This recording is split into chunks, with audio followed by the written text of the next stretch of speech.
Très heureux de pouvoir ouvrir la parole de Dieu avec vous. Simplement et humblement que je me place devant Dieu pour vous partager ce qu'il a mis sur mon cœur aujourd'hui. Je voulais, avant ça, lire un verset avec vous dans Job, chapitre 33, au verset 14 jusqu'au verset 18. Voilà ce qu'il est écrit. Job 33, verset 14. Dieu parle cependant tantôt d'une manière, tantôt d'une autre, et on ne le remarque pas. Il parle par des rêves, par des visions nocturnes, quand un sommeil profond tombe sur les hommes, quand ils sont endormis sur leur lit. Il leur communique alors le message et confirme des avertissements qu'il leur donne. Il veut ainsi détourner l'homme de sa manière de faire. Il évite à l'homme fort de tomber dans l'orgueil. Il préserve son âme de la tombe et sa vie de la menace du javelot. Amen. Vous êtes d'accord avec cette parole? Que Dieu parle d'une manière, tantôt d'une autre, qu'il utilise des hommes et des femmes aussi pour parler au cœur, pour avertir, surtout pour éviter que l'âme de la personne tombe dans l'orgueil et ne se laisse avoir par l'ennemi. Et moi je le crois aujourd'hui que ce matin Dieu va vous parler. Je crois aussi ce matin que si vous êtes venu ici, c'est parce que vous voulez entendre Dieu vous parler. Il est dit que Dieu parle d'une manière et tantôt d'une autre, mais on ne le remarque pas.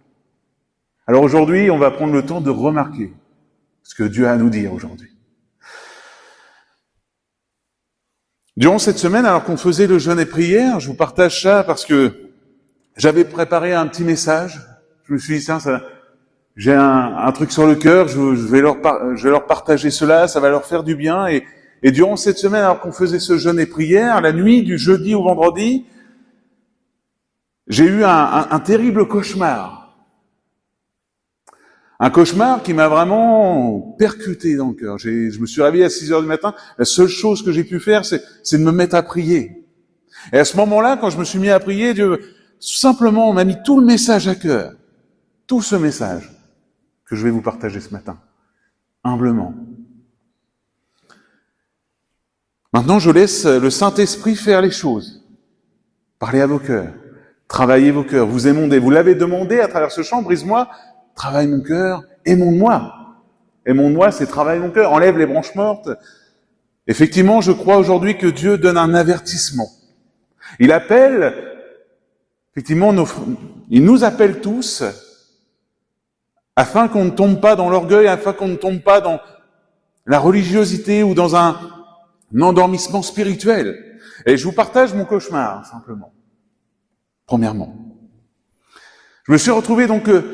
Durant ce cauchemar, je me suis retrouvé dans une petite maison de 2 pièces. Petite maison vide de 2 pièces. Alors que dans ces pièces, il y avait 2 choses que j'ai remarquées. C'était une porte d'entrée et dans l'autre pièce, une petite porte. Et moi, dans tout ça, qu'est-ce que je faisais? Je passais mon temps à courir entre la porte d'entrée et la petite porte pour la claquer, pour la fermer. Parce que, à chaque fois que je regardais à travers la porte, je voyais un démon et la mort même qui voulait rentrer dans cette maison. C'est pas le genre de rêve qu'on veut, hein.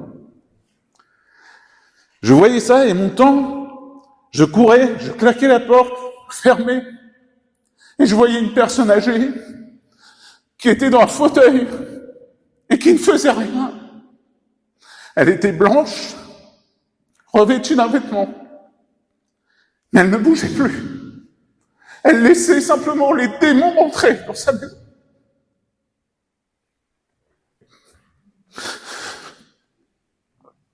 Et là, Dieu m'a dit, stop au compromis. Stop au compromis.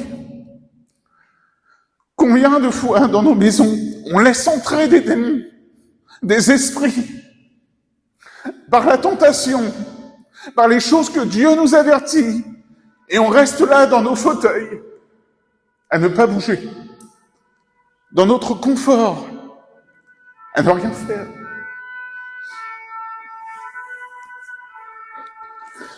Donc je me suis réveillé vraiment, je me suis dit, c'est pas normal.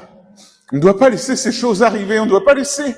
Moi, en tant que pasteur aujourd'hui, il est de mon devoir de vous avertir de ne pas rester dans votre fauteuil, parce que Dieu vous appelle à vous lever dans la prière, à vous lever pour combattre spirituellement, pas juste à faire les chrétiens.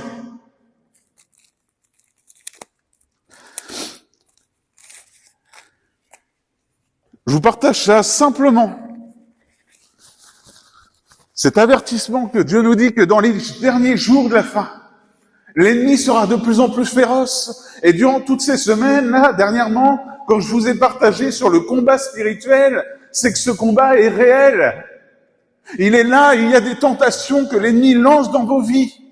Il y a des choses que l'ennemi va jouer dans vos vies pour que, surtout, il y ait des esprits qui se mettent qui viennent dans vos cœurs, dans vos vies, afin que vous laissiez endormir, que vous puissiez rester dans la religiosité, suivre une série de règles et avoir une foi morte. Vous l'avez chanté, Seigneur, aimons-moi, enlève les branches mortes, ce qui ne porte pas de fruits. Et Dieu, effectivement, nous appelle aujourd'hui à porter du fruit, à nous lever, à se tenir ferme dans le combat spirituel. Donc, effectivement, il y a ce premier point qui me vient à l'esprit, c'est stop au compromis.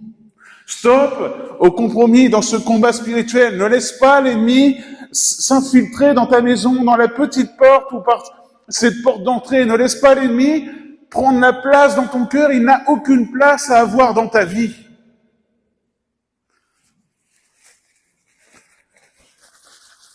Durant les dernières semaines, je vous rappelle le verset que l'on a lu, Éphésiens chapitre 6, versets 11 et 12. Revêtez-vous de toutes les armes de Dieu, afin de pouvoir tenir ferme contre les manœuvres du diable. En effet, ce n'est pas contre l'homme que nous avons à lutter, mais contre les puissances, contre les autorités, contre les souverains de ce monde des ténèbres, contre l'esprit du mal dans les lieux célestes. Aujourd'hui, si nous pouvons chanter « Oui, je suis assis avec Christ dans les lieux célestes », c'est forcément parce que notre combat sera aussi spirituel. Et quand à chaque fois tu te laisses tomber dans la tentation, quand tu laisses des portes s'ouvrir à l'ennemi, que tu ne réagis pas, l'ennemi gagne du terrain sur ta vie.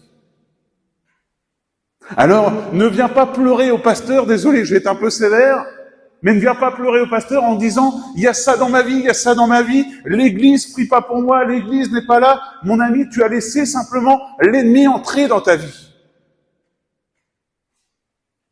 Tu as laissé l'ennemi entrer dans ta vie. Tu es resté assis dans ton fauteuil à attendre que le pasteur ferme les portes pour toi. Mais Dieu t'appelle aujourd'hui à prendre position et à combattre spirituellement. À revêtir cette armure, à revêtir de toutes les armes de Dieu afin de résister face au diable. Alors chaque jour, oui, chaque jour, je répète, chaque jour, luttons, résistons face à l'ennemi, face aux tentations, face à ce que l'ennemi va mettre dans ta vie pour gagner du terrain sur toi. Il est écrit dans la parole, Proverbes chapitre 4, 23, vous le connaissez par cœur. Garde ton cœur plus que toute autre chose, car de lui jaillissent les sources de la vie. Garde ton cœur. C'est à toi aujourd'hui de te lever et de garder ton cœur face à Dieu. Nous devons veiller sur notre cœur à ne pas faire de compromis avec l'ennemi, de ne pas accepter quoi que ce soit de lui, comme Abraham a refusé tout du roi de Sodome et a tout donné, il a dit à Dieu en disant « Voilà, c'est ma vie que je te donne, Dieu, c'est toi que je veux servir ». Nous aussi, nous devons refuser tout ce qui vient de ce monde, tout ce qui vient de l'ennemi. Je vous ai déjà raconté l'histoire du petit lézard. C'est une histoire simple, souvent il est bon à retenir. Il était une fois donc un roi qui possédait une tour sur une colline. Il fit savoir qu'il avait besoin d'un gardien pour le surveiller, Quiconque aura à la défendre, disait-il, il aura une récompense magnifique. Un jeune homme vaillant, robuste, courageux se présenta. « Tu as une cuirasse, dit le roi. Un casque, une épée, une lance. Seulement, prends garde à ta mission, ne laisse entrer personne dans la tour. Si tu la gardes durant tout l'hiver, ta fortune est faite. » Assuré du succès, le jeune homme endossa son équipement et partit pour la colline, du haut des créneaux. Il observait l'horizon, parfois des visiteurs s'approchaient. « Pouvons-nous monter sur la tour ?» « Non, l'entrée est interdite. Et pour 40 sous, ni pour 40, ni pour 100 sous. » Quand il insistait, le jeune gardien les menaçait de sa lance. « Ce n'est pas difficile de garder la tour, pensa-t-il. J'aurai sûrement ma récompense. » Parfois, le temps lui paraissait long, car le donjon était isolé. Et le jeune homme n'avait pas 20 ans. Un soir, vers 5 heures, le jeune gardien, entendit un petit grattement. « Est-il permis de monter dans la tour ?»« Non, personne ne peut monter. Je ne suis pas une personne, répondit. « Qui donc es-tu ? Je suis un petit lézard. » La porte doit rester fermée. Tu n'as pas besoin de l'ouvrir. Il suffit de l'entrebâiller. D'ailleurs, je ne resterai pas longtemps, 10 minutes. Le jeune homme pensa, un lézard n'est pas une personne. Entrebâiller la porte, ce n'est pas l'ouvrir. 10 minutes, c'est pas bien long. Il dit, monte, vas-y. Dès qu'il eut pénétré dans la tour, le petit lézard lui parlait fort bien, charma son hôte par une conversation passionnante. Quand il partit, le gardien lui dit, tu pars déjà? Et oui, les 10 minutes sont passées. Il était bien gentil, ce lézard, songeait le jeune garçon. Le lendemain, de la même heure, vers 5 heures du soir, quand la nuit commençait à tomber, un petit grattement se fit entendre, puis-je monter? Ah, c'est toi? Oui, je ne resterai pas longtemps, un quart d'heure seulement. Il s'installa près du foyer, puis, au moment fixé, il disparut. Le 3e jour, vers 5 heures, nouveau grattement, nouvel appel. Puis-je monter? Je ne resterai pas longtemps, une petite demi-heure. Le lézard monta, la demi-heure s'envola comme un rêve. Lorsqu'elle fut achevée, le lézard laissa échapper une plainte. « Ce soir, il fait froid, il vente, il pleut, il neige. Ne me permets-tu pas de passer la nuit dans la tour? Je me blottirai dans les pierres du foyer, je partirai demain matin. » Avec un peu d'hésitation, le jeune homme accepta. La conversation animée se poursuivit jusqu'à minuit. Puis le jeune gardien alla prendre son temps, son repos. Mais il dormit mal cette nuit. Il se retournait dans son lit, troublé par des cauchemars. Le lendemain, au réveil, il pensa, ce qui m'ennuie, c'est ce petit lézard. Je vais le chasser. Mais le lézard avait grandi pendant la nuit. Il avait plus d'1 mètre de long et un demi-mètre d'épaisseur. Je vais le tuer, pensa aussitôt le jeune homme. Mais par mégarde, il avait laissé près de la cheminée sa lance et son épée. Quand il voulut s'en emparer, le monstre bondit sur lui, prêt à le dévorer. Je vais ouvrir la porte toute grande, imagina le malheureux gardien. Sûrement le monstre sortira. Sans casque, sans cuirasse, sans épée, le jeune homme, bouleversé, descendit l'escalier et sortit, laissant la porte ouverte derrière lui. Comme il arpentait la colline anxieux, il vit apparaître le roi. « Que fais-tu là? C'est ainsi que tu gardes la tour? Il m'est arrivé un malheur. Ah, tu as laissé entrer quelqu'un dans la tour. Oh, ce n'était pas quelqu'un. Qui donc? Un petit lézard. Et maintenant, il y a un monstre dans la tour. Ah, dit le roi, tu n'as pas su garder la tour.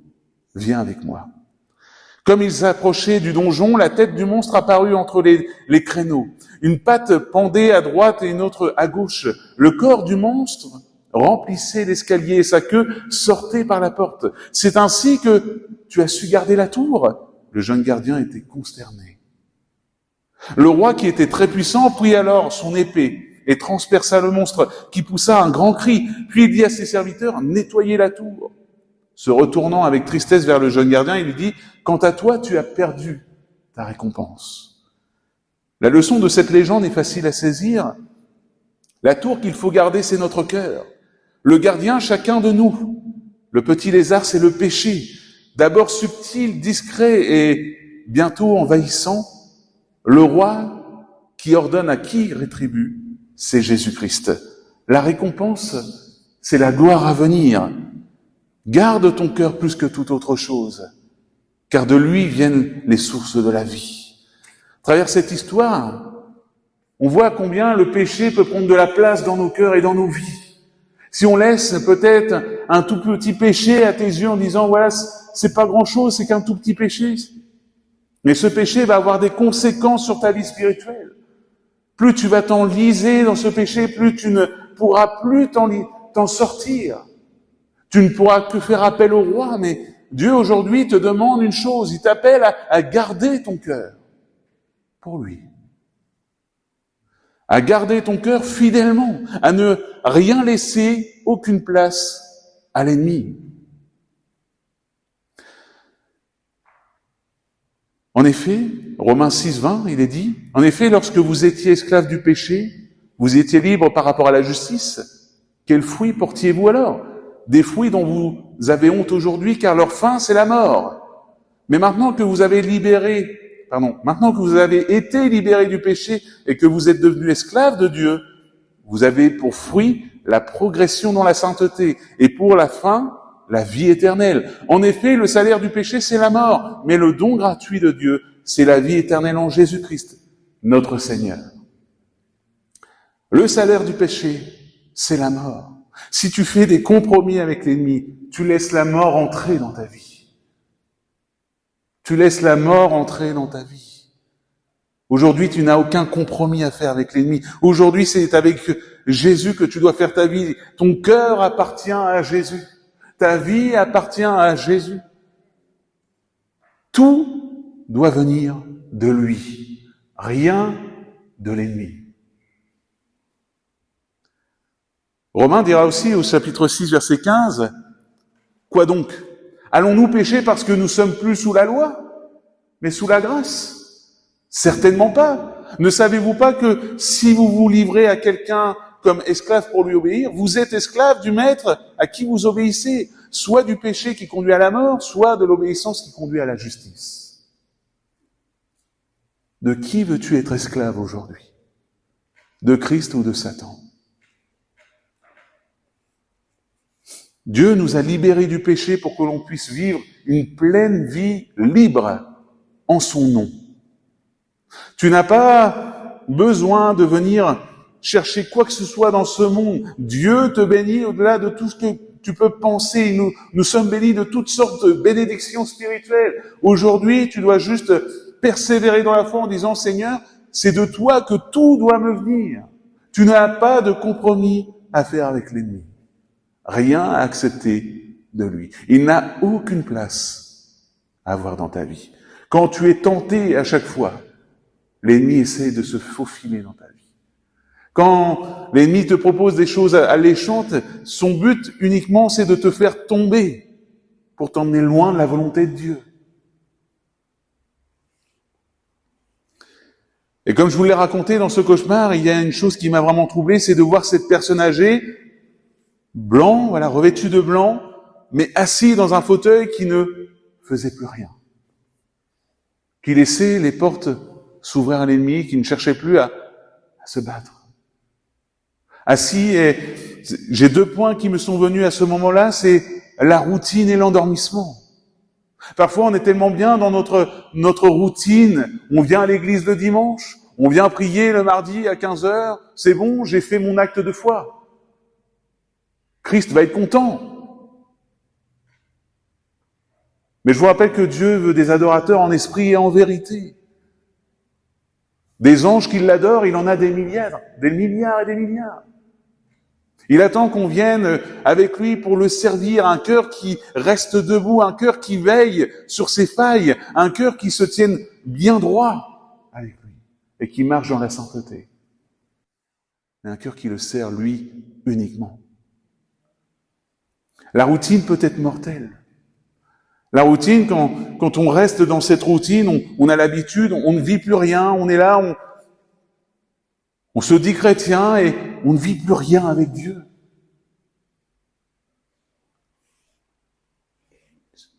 Comme je vous l'ai dit, il suffit pas de dire juste « je vais à l'église le dimanche, je crois en Dieu ». Il faut aller plus loin, avoir une communion personnelle avec Christ, vivre des choses avec Dieu parce que nous avons un Dieu qui est vivant, pas un Dieu de règles, pas un Dieu qui est juste là en disant il est au-dessus des nuages, ça y est, non. C'est un Dieu qui est vivant et qui veut vivre des choses avec nous. Maintenant, c'est à nous de se tenir debout, de ne pas se laisser aller dans la routine.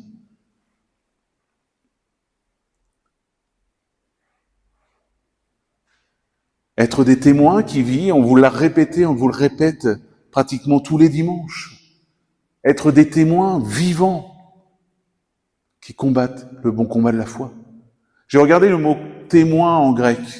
C'est martus en grec.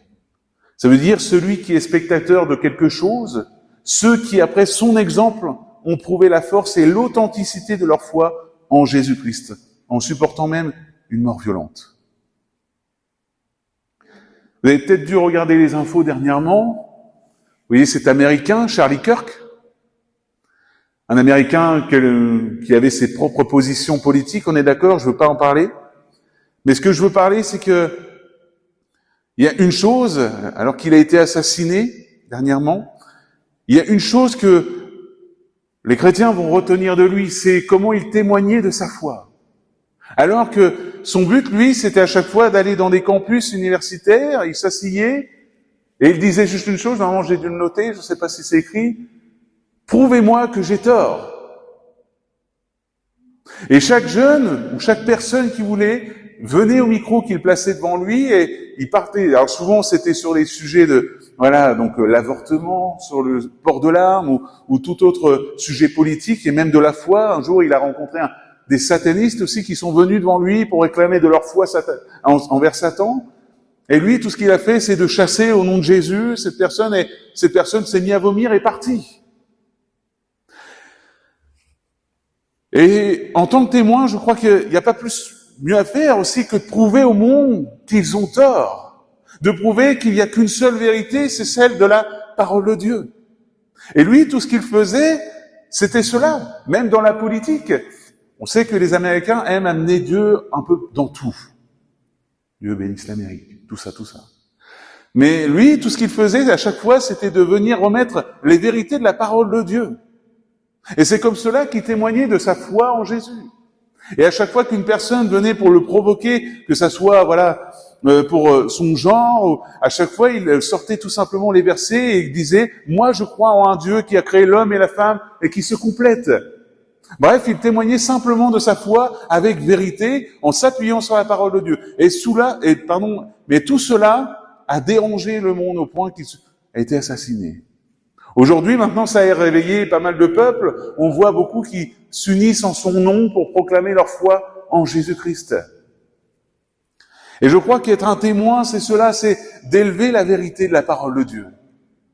Malgré ce que le monde peut nous dire, en disant, mais tout cela, cette vérité que vous nous disiez par la parole, c'est vieillot, c'est plus de notre date, on est en 2025. Mais ce n'est pas parce qu'un chiffre a changé sur le calendrier que la vérité a changé. La vérité reste la même. Dieu est au-dessus de toute chose. Il règne pour l'éternité. Qu'importe le calendrier, Dieu règne. Et nous, en tant que témoins, on doit élever ces vérités. Quand quelqu'un vient nous dire, moi, je crois qu'il faut marcher comme ceci, comme ça, toi, tu dois aussitôt élever cette vérité en disant, non, moi, je crois que j'ai un Dieu qui me dit de marcher comme ça. Mais si vous vous laissez avoir par le monde, si vous laissez le monde entrer dans vos vies, il y a tout un tas de fausses pensées, des mensonges qui vont prendre place. Et quand il est dit dans Romains 12, ne vous conformez pas au monde actuel, c'est cela. C'est de se baser sur la vérité de la parole de Dieu. Et de réfléchir et de vivre selon les principes que la parole de Dieu nous dit. Pas les principes de ce monde.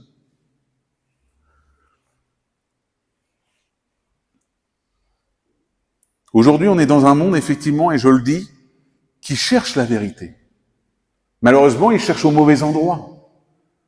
Il cherche dans des pratiques humaines, que ça soit dans des choses de bien-être ou des fausses on va dire des faux médicaments ou quoi que ce soit. Bref, ils vont chercher des choses qui les éloignent de Dieu surtout. Mais nous devons être cette église en Fécamp qui élève la bannière de la vérité et qui proclame cette vérité. Et à ces gens qui cherchent la vérité, parce qu'il y en a à Fécamp même. Il suffit pas de dire, non, mais les gens du dehors, ils ont le cœur dur, je peux pas témoigner. C'est faux. Tu peux témoigner.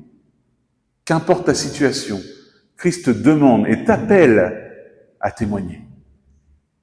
Et même si les gens en face de toi te parlent de laïcité, ou même si les gens en face de toi disent « Non, mais ici on veut pas en entendre parler, on doit réfléchir comme ça. » Non. Partout où tu es, tu dois être un témoin de Christ. Pour cet évangile, il y a des tonnes de personnes qui en sont morts pour cet évangile. Des tonnes de personnes qui sont mortes juste parce qu'ils ont partagé ces vérités. Et aujourd'hui, je te pose cette question, mais est-ce que toi, tu es prêt à aller jusqu'à la mort pour partager cette vérité pour Christ? Aujourd'hui, on est dans un confort en France. On n'est pas persécuté physiquement. Il y a effectivement des pensées qui s'élèvent, mais physiquement, on est dans un certain confort. Mais c'est là justement que Dieu nous demande d'élever la bannière de la vérité et de ne pas s'endormir dans notre confort. De ne pas dire, non, mais les gens ils veulent pas écouter, alors je vais être sage. Ça, c'est fort, ça. Des personnes qui disent ça à chaque fois. Non, mais il faut être sage. Il faut pas parler trop de Jésus. Et il est dit, mais comment croiront-ils s'ils n'entendent pas parler? Comment croiront-ils s'ils n'en entendent pas parler? Le but de Satan, c'est de vous faire taire, mes frères et sœurs. Avec cette vision qu'on est en train de mettre dans cette église, d'être un phare, afin d'amener les âmes à Jésus, le but de Satan aujourd'hui, c'est de faire taire cette église afin qu'elle n'élève pas la vérité. Et pourtant, Christ nous appelle aujourd'hui à être ces témoins qui élèvent la vérité. Même si c'est difficile. Alors n'ayez pas honte de l'évangile. C'est ce que Paul dira. Je n'ai pas honte de l'évangile, car c'est une puissance. C'est une puissance. La plupart des personnes qui insultaient Charlie Kirk, qui sont venues pour tout simplement l'insulter parce qu'il avait des positions qui étaient différentes aujourd'hui, ont été touchées par sa foi qu'il a tout simplement déclarée. Alors, sur le coup, ils étaient énervés, ça partait en clash. Mais aujourd'hui, quand ils ont vu que Charlie Kirk est mort pour cela, ils sont revenus à ça. Ils ont réfléchi à ce qu'il disait. Certes, tu vas rencontrer de l'opposition. Tu as Satan qui, lui, tout ce qu'il veut, c'est que tu fermes la bouche et que tu ne parles pas et que tu te taises, que tu sois juste ce bon petit citoyen qui gagne son argent et qui vive dans le confort. Mais Christ te demande de te lever dans ta situation, de sortir de ce fauteuil et d'être un témoin vivant pour lui. De ne pas te laisser endormir dans cette routine. Parce qu'on n'est pas appelé à une certaine religiosité. On n'est pas appelé à suivre des règles. En disant, j'ai été le dimanche prier, j'ai écouté ce que le pasteur a dit, j'y retourne mardi, puis ça suffit, j'ai fait ce qu'il fallait. Non, Christ veut qu'on ait une vie avec lui, une vie de prière, une vie personnelle, qu'on puisse vivre aussi des miracles, vivre des grandes choses avec Dieu. Parce que nous croyons à un Dieu qui est vivant. Un Dieu qui intervient encore aujourd'hui. On l'a dit, je l'ai entendu plusieurs fois tout le long de cette semaine, dans nos prières. Oui, tu n'as pas changé, tu es le même hier, aujourd'hui, éternellement. Tu guéris encore, et c'est vrai. Dieu guérit encore aujourd'hui. Mais si tu laisses les doutes entrer dans ta vie, vous savez, à un moment donné, je l'ai déjà rappelé, mais à un moment donné, quand Jésus a été dans une ville, il n'a pas pu faire de miracle à cause de quoi? L'incrédulité. Ne laissons pas l'incrédulité régner dans nos cœurs. Ne laissons aucun doute être là. Mais basons-nous sur la parole de Dieu. Et ce qui est écrit dans la parole de Dieu est vrai. C'est une vérité. Et Dieu guérit encore aujourd'hui. Il n'a pas fini. Il est le Dieu qui est vivant. Et qui aujourd'hui encore peut faire des miracles. Et accomplir des choses qui nous dépassent complètement. Se servir de nous dans nos situations, même si c'est compliqué, afin qu'on puisse être des témoins. Et de fermer la bouche à l'ennemi. Parce que n'oubliez pas que c'est Jésus qui a la victoire. Ce n'est pas l'ennemi. Vous n'avez pas à avoir peur de l'ennemi. On sait, effectivement, l'ennemi est fort. On ne va pas le sous-estimer. Mais Dieu est au-dessus de lui.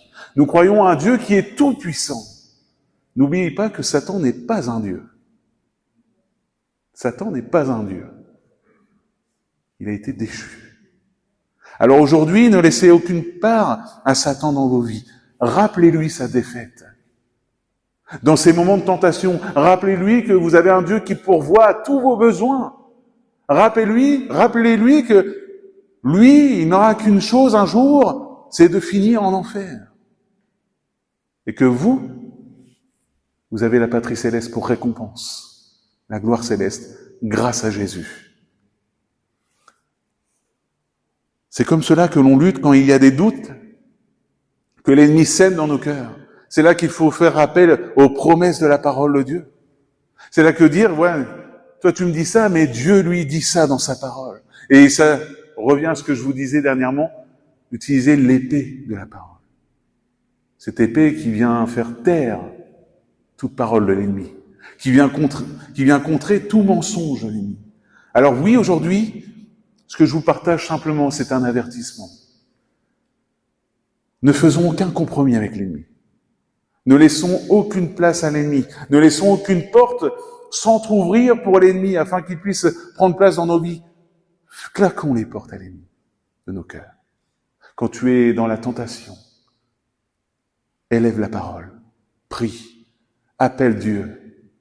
C'est lui qui fermera toutes ses portes et c'est lui qui prendra place par son esprit en toi.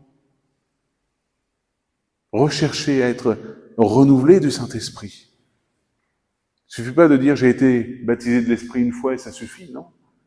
Chaque jour, il faut chercher à dire Seigneur, renouvelle-moi. Je reprends les mots de Claude Biville, être un huileux, être rempli du Saint-Esprit chaque jour. Ça demande du temps dans la prière, ça demande effectivement avoir une vie de prière. Mais c'est comme cela que Dieu se servira de toi et te fera grandir. Cherchons à être remplis du Saint-Esprit pour que Jésus nous trouve debout lorsqu'il reviendra. Parce que oui, Jésus revient. On voit actuellement tout ce qui se passe dans ce monde. On le voit, tout ce qui s'accomplit. On voit la parole de Dieu s'accomplir. Alors je vous rappelle cette parole. Jésus revient. Qu'il nous trouve debout, à son service, et pas dans notre confort ou dans une routine, mais qu'il nous trouve debout en train de le servir. Luc chapitre 12, verset 37, je terminerai avec ça. Heureux ces serviteurs que le maître, à son arrivée, trouvera éveillés. Je vous le dis en vérité, il mettra sa ceinture, les fera prendre place à table et s'approchera pour les servir. Qu'il arrive au milieu ou vers la fin de la nuit, heureux sont ses serviteurs s'ils les trouvent éveillés. Vous le savez bien, si le maître de la maison connaissait l'heure à laquelle le voleur doit venir, il resterait éveillé et ne le laisserait pas percer les murs de sa maison. Vous donc aussi, tenez-vous prêts, car le Fils de l'homme viendra à l'heure où vous n'y penserez même pas. Amen. Vous le savez bien, si le maître de la maison connaissait l'heure à laquelle le voleur doit venir, il resterait éveillé et ne le laisserait pas percer les murs de sa maison. Ne laisse pas l'ennemi percer les murs de ta maison. Maintiens-toi éveillé spirituellement. Cherche le Saint-Esprit. Vous savez, c'est une promesse de Dieu, le Saint-Esprit. Seigneur, tu nous as promis ton Saint-Esprit. Alors s'il te plaît, Seigneur, renouvelle-moi, baptise-moi, remplis-moi de ton Saint-Esprit pour que je puisse te tenir debout. Et peut-être que ce matin, voilà, tu t'es laissé avoir par l'ennemi. Peut-être que tu as laissé l'ennemi prendre place dans ta vie. Aujourd'hui, je t'invite simplement à demander pardon à Dieu, à prendre position et aujourd'hui à dire Seigneur, je ne veux plus laisser l'ennemi entrer dans ma vie. Je veux me lever pour toi. Je veux me lever pour toi. Alors, simplement, on va fermer les yeux ensemble et là où tu es, tu lèves ta main et on priera pour toi. Là où tu es, tu as juste à lever ta main et on prie pour cette situation, on prie pour cela et je t'invite dans ton cœur à prendre position, à dire Seigneur, voilà, je ne veux plus que l'ennemi ait de puissance sur moi, je veux marcher dans ta victoire, Jésus. Ferme toute porte à l'ennemi. Chasse tout esprit impur qui a pris place dans ma vie. Père éternel, je t'en supplie, Père. Viens, Père, par ta main, par ta grâce, Père, par ton amour, Seigneur, intervenir dans la vie de mon frère ou de ma sœur qui est peut-être tombé aujourd'hui, qui est peut-être laissé l'ennemi prendre place. Seigneur, s'il te plaît, viens et renouvelle de Saint-Esprit cette Église. Par ton Saint-Esprit, Seigneur, chasse ce que l'ennemi a pu mettre en place dans nos vies, ce que l'ennemi a pu semer dans nos vies. Et mets à la place, Seigneur, ta vérité de ta parole pour qu'on puisse se tenir debout. Viens, Seigneur, renforcer, encourager mes frères et sœurs afin qu'ils puissent se tenir debout, Seigneur. Parce que l'ennemi fait rage. Et tu nous appelles, effectivement, aujourd'hui. Tu nous appelles à nous tenir debout et à combattre le bon combat de la foi. Alors je te remercie, Seigneur, de poser ta main sur mes frères et sœurs. Merci de chasser toute œuvre de l'ennemi dans leur vie et de briser, Seigneur, tout lien occulte ou tout lien, Seigneur, mauvais dans leur vie. Merci, Père éternel, d'ouvrir les bouches, qu'on puisse être des témoins là où nous sommes, Seigneur, de toi, qu'on puisse ne pas avoir honte de ton évangile. Parce que, Seigneur, nous croyons que ton évangile est une puissance qui amène les âmes à toi et qui sauve les âmes. Alors merci de nous aider à proclamer ton évangile, à proclamer ta vérité dans ce monde qui est impacté par le mensonge de l'ennemi. Seigneur, fortifie-nous, remplis-nous de ton Saint-Esprit. Enlève toute timidité aussi, Père.